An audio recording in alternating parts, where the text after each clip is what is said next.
Selamat malam Bapak Ibu, saudara-saudari yang dikasihi Tuhan.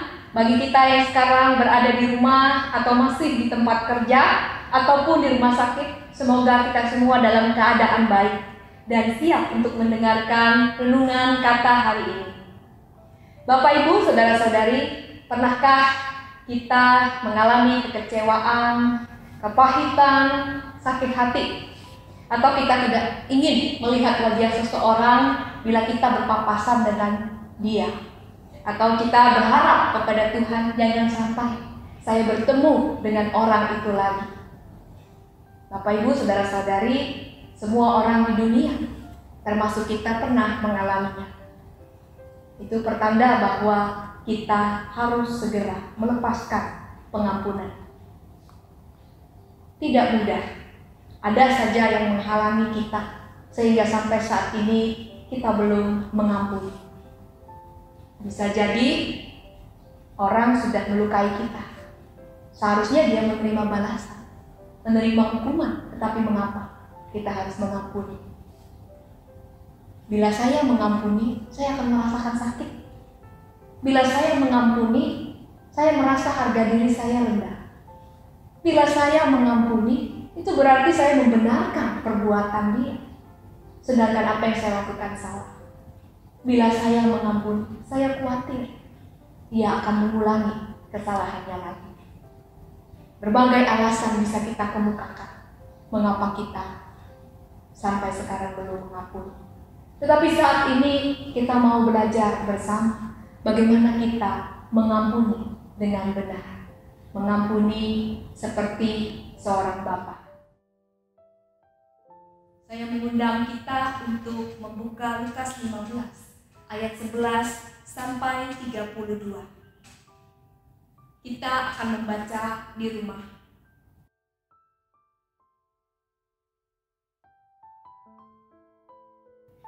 Kalau kita melihat di dalam perikop ini, Bapak Ibu, kita melihat bahwa pusat cerita dari perikop ini bukanlah seorang anak bungsu, anak yang hilang, tetapi sesungguhnya adalah seorang bapa yang mengasihi, seorang bapa yang mengampuni.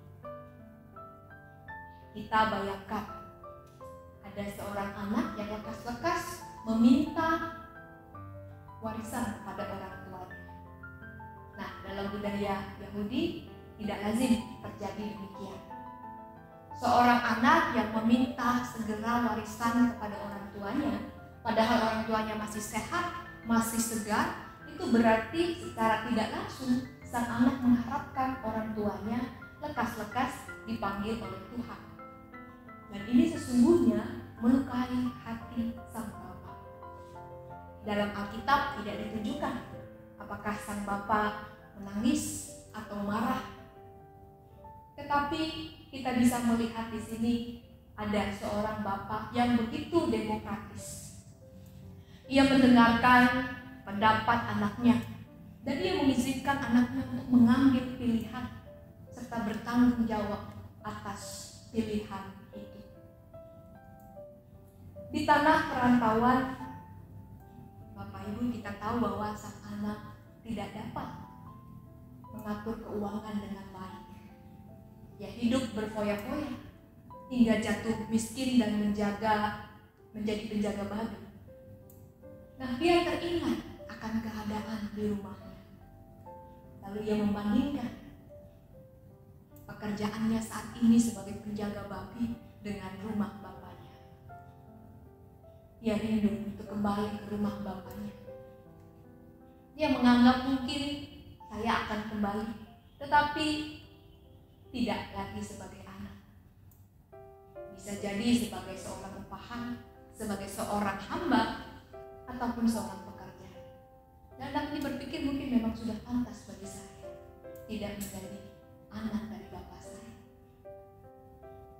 Nah, Bapak Ibu saudara yang dikasihi Tuhan, apa yang terjadi kemudian?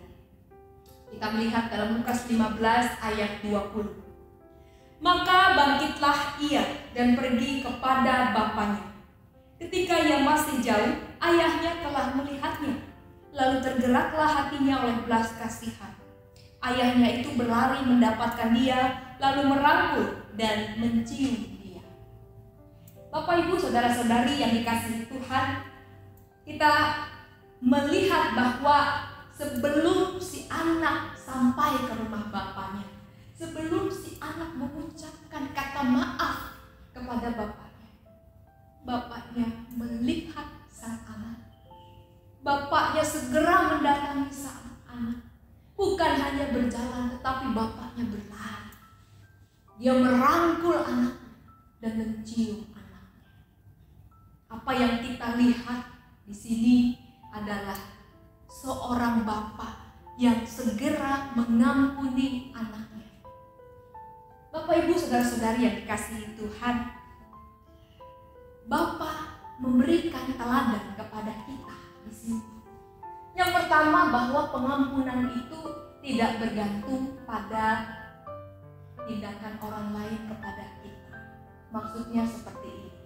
Saya akan mengampuni seseorang kalau dia minta maaf lebih dulu kepada saya. Saya mengampuni seseorang kalau dia sudah menyadari kesalahannya. Nah, memang idealnya seperti itu. Tetapi di dalam dunia ini tidak semua bisa terjadi seideal itu, Bapak Ibu. Sang ayah segera memeluk anaknya. Dia memberikan pengampunan sebelum anaknya berkata maaf. Sebelum anaknya mengatakan, saya menyadari bahwa saya bersalah. Jadi pengampunan itu adalah pertama-tama inisiatif dari kita. Pengampunan itu datang dari hati kita yang lebih dulu, hati yang mengasihi, hati yang mau mengampuni. Karena apa Bapak Ibu? Bisa saja orang yang melukai kita pergi entah kemana, kita tidak tahu. Kalau kita masih menyimpan dendam, perkataan yang negatif, maka akan sangat tidak baik untuk kita. Bisa saja orang yang melukai kita sudah meninggal, dia belum sempat minta maaf kepada kita. Nah, perikop ini mengajarkan kita bahwa pengampunan itu dimulai dari diri kita dulu, dari hati kita yang mengasihi. Di sini juga diperlihatkan kepada kita bahwa pengampunan diwujudkan di dalam tindakan. Tidak ada di dalam perikop ini dikatakan, nah aku telah mengampuni kamu. Tidak ada. Sang Bapa mewujudkan pengampunan itu dengan tindakan.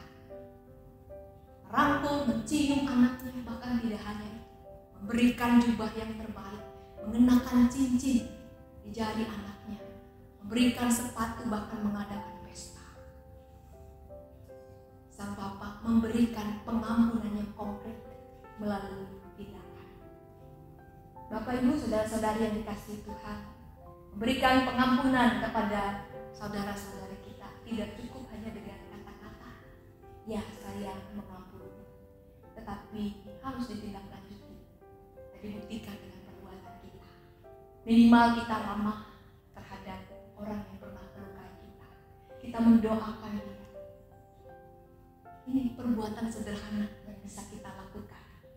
Di samping perbuatan-perbuatan mengasihi yang lain lagi yang bisa kita lakukan.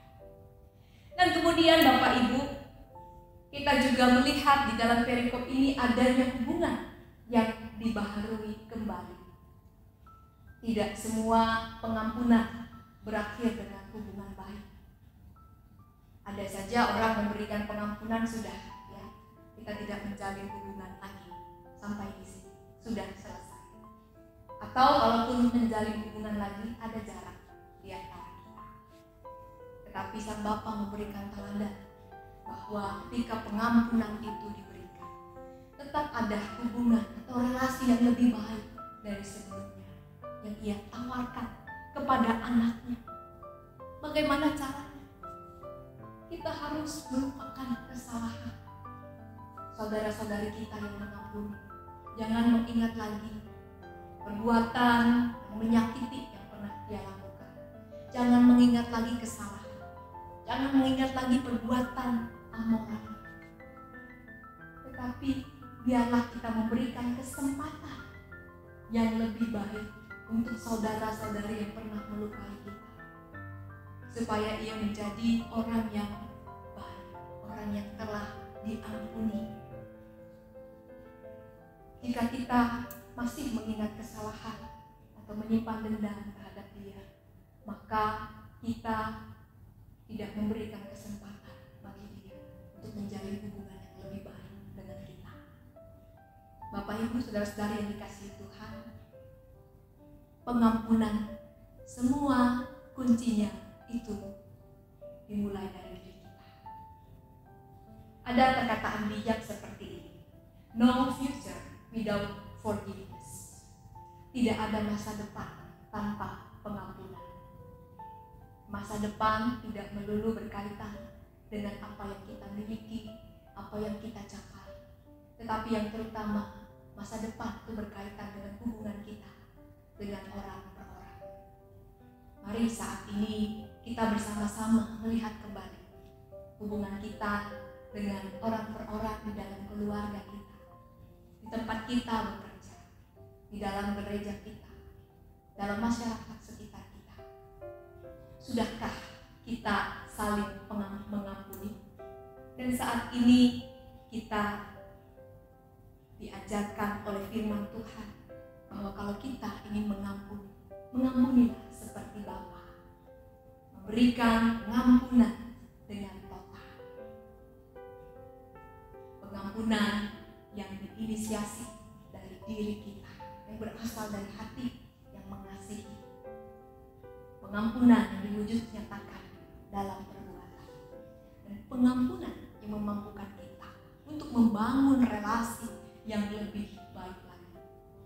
Tidak mudah memang, tetapi ingatlah bahwa kita semua, laki-laki, perempuan, tua dan muda, adalah anak-anak dari Bapa yang Maha Pengampun. Maka itu berarti kita dimampukan untuk dapat mengampuni seperti Bapa. Tuhan Yesus memberkati. Mari Bapak Ibu kita berdoa. Bapa yang Maha Pengampun, kami bersyukur pada saat ini dapat menyaksikan dan mengalami firman Tuhan yang menguatkan kami. Kami bersyukur bahwa Bapa di sorga telah memberikan kami teladan tentang pengampunan yang sempurna. Kami sadari bahwa di dalam hubungan kami sebagai manusia banyak sekali ketidaksempurnaan. Kami mohon saat ini Tuhan melalui Roh yang Kudus menggerakkan kami untuk dapat memelihara hubungan baik satu dengan yang lain dengan pengampunan yang total. Kami percaya ya Bapa, bahwa masa depan kami ada di dalam tangan-Mu. Masa depan yang terwujud melalui damai yang kami rasakan satu dengan yang lain. Oleh karena itu, pada saat ini, biarlah Engkau memberikan kepada kami hati yang tulus mengasihi, hati yang rela berbelas kasih kepada sesama, hati yang tidak hanya mementingkan diri, tetapi juga peduli dengan sesama. Melalui pengampunan kami dapat memelihara perdamaian dalam dunia ini. Terima kasih ya Tuhan. Juga saat ini kami berdoa untuk Ibu Tri Esti Handayani yang telah kehilangan almarhum Bapak Beni Herbawa, suaminya. Engkau yang memberikan kekuatan, ketabahan, dan juga penghiburan kepada Ibu Esti dan anak-anak. Kami percaya Tuhan mereka dapat melepaskan kepergian almarhum Bapak Beni Herbawa dengan rela. Dan kami yakin bahwa Tuhan menjamin masa depan Ibu Esti dan juga anak-anak. Terima kasih ya Tuhan. Ini doa kami. Di dalam nama Tuhan Yesus kami berdoa. Amin.